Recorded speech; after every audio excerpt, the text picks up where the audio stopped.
මැල්ලම බලමු කොහොමද හදන්නේ කියලා. මේ විදිහට අපි එකතු කරගත්තා පොල්.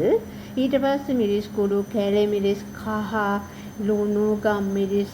ඊට පස්සේ මේ ටික හොඳට අනාගත්තට පස්සේ අපි මේ විදිහට තාච්චයක් අරගෙන තෙල් එකතු කරගත්තා.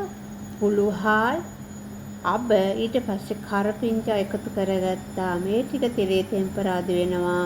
සුදු ලුණු එකතු කරගත්තා. අමු මිරිස් එකතු කරගත්තා.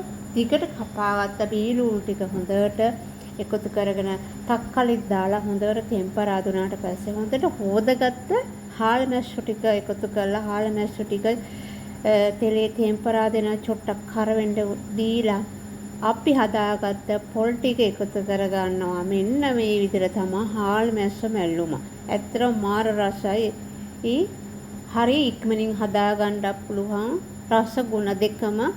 එහෙනම් මගේ පේජ් එක ෆලෝ කරලා තියාගන්න, ෂෙයා කරන්න හැමෝටම. එහෙනම් සුබ දවසක්.